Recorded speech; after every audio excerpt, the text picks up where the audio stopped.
नमस्कार, घटना चक्र बुक वीडियो के इस शैक्षणिक मंच पर आपका स्वागत है। हमारा उद्देश्य है ज्ञान को सरल, स्पष्ट और सुलभ रूप में आप तक पहुंचाना। आइए आरंभ करते हैं अध्ययन और सफलता की इस यात्रा को।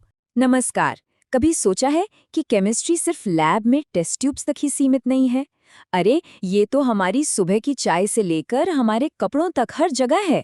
तो आज हम अपने आसपास छिपे इन्हीं केमिकल रहस्यों से पर्दा हटाएंगे और जानेंगे कि कैसे एक नन्ही सी चींटी भी अपने अंदर एक जबरदस्त केमिकल रखती है। चलिए एक ऐसे सवाल से शुरू करते हैं जो हम सब ने कभी ना कभी महसूस किया है। जब एक छोटी सी चींटी काटती है तो इतनी तेज जलन क्यों होती है? इसका जवाब किसी जादू में नहीं बल्कि सीधी साधी साइंस में छिपा है। आज की हमारी इस पड़ताल में हम 5 हिस्सों पर गौर करेंगे। पहले अपनी दुनिया में केमिस्ट्री को देखेंगे, फिर प्रकृति के एसिड और बेस को समझेंगे, इसके बाद अपनी रसोई के साइंस में झांकेंगे, फिर घर और इंडस्ट्री में इस्तेमाल होने वाले केमिकल्स को जानेंगे और आखिर में केमिस्ट्री की अपनी खास भाषा को समझने की कोशिश करेंगे। तो चलिए शुरू करते हैं। हमारा पहला पड़ाव है हमारी अपनी दुनिया का रसायन। यहाँ हम ये देखेंगे कि विज्ञान की बातें हमारे रोज के अनुभवों से कैसे जुड़ी हुई हैं। देखिए, अक्सर हमें लगता है कि केमिस्ट्री का मतलब है मुश्किल फॉर्मूले और इक्वेशंस, पर असल में ये हमारे रोज के एहसास और स्वाद की कहानी है। ये बताती है कि नींबू खट्टा क्यों है या साबुन गंदगी कैसे साफ करता है। सच कहूं तो ये एक ऐसी जुबान है जो हमारे चारों ओर की दुनिया के हर क्यों का जवाब देती है। चलिए अब सीधे प्रकृति की केमिकल लैब में चलते हैं। यहाँ हम उन एसिड्स और बेसिस पर फोकस करेंगे जो हमारे चारों तरफ हैं, पर हमें अक्सर उनका पता ही नहीं चलता। तो वापस आते हैं हमारे उस चुभने वाले सवाल पर। चींटी या मधुमक्खी के डंक में आखिर ऐसा क्या होता है जो इतनी तेज जलन और खुजली मचा देता है? आइए इस छोटे से जीव के बड़े केमिकल हथियार का राज खोलते हैं।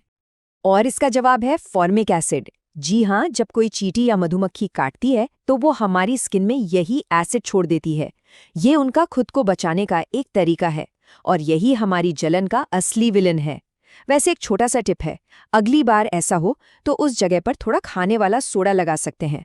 सोडा एक बेस होता है जो इस एसिड को न्यूट्रलाइज कर देता है और जलन में आराम मिलता है। पर मजे की बात यह है कि यही जलन देने वाला एसिड हमारे लिए बड़ा काम का भी है। इसे कीटाणुनाशक के तौर पर गठिया की दवा में, चमड़ा और कपड़ा इंडस्ट्री में और यहाँ तक कि फलों के जूस को खराब होने से बचाने के लिए भी इस्तेमाल किया जाता है ना कमाल की बात।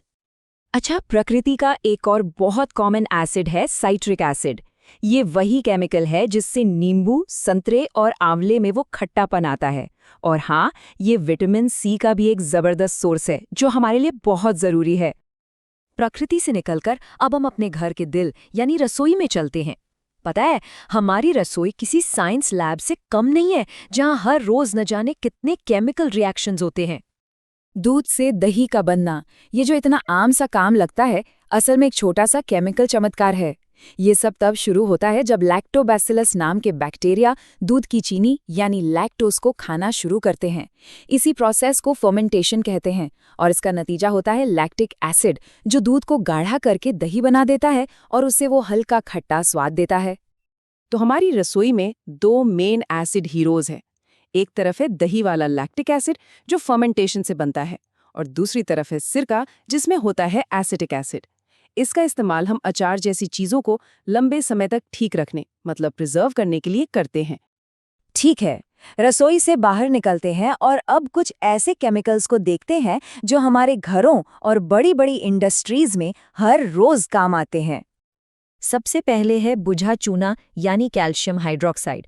दीवारों पर जो सफेदी होती है वो यही है, और तो और खेतों में मिट्टी की एसिडिटी कम करने के लिए भी इसका इस्तेमाल होता है। अगला है एल्यूमिनियम ऑक्साइड। इसकी सबसे खास बात यह है कि ये एम्फोटेरिक है, मतलब ये एसिड और बेस दोनों की तरह काम कर सकता है। और आपको ये जानकर हैरानी होगी कि ये अक्सर सनस्क्रीन में होता है जो हमारी स्किन को धूप से बचाता है। गाड़ियों की बैटरी में जो पावरफुल एसिड होता है वो है सल्फ्यूरिक एसिड, लेकिन इसका काम सिर्फ गाड़ियों को स्टार्ट करना नहीं है, ये तो इंडस्ट्री का एक सुपरस्टार है।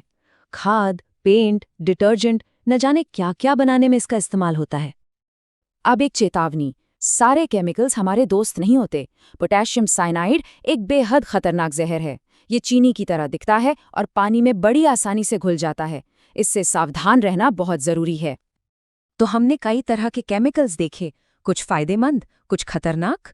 अब अपने आखिरी हिस्से में चलिए केमिस्ट्री की उस भाषा को समझते हैं जो इन सबको एक साथ जोड़ती है।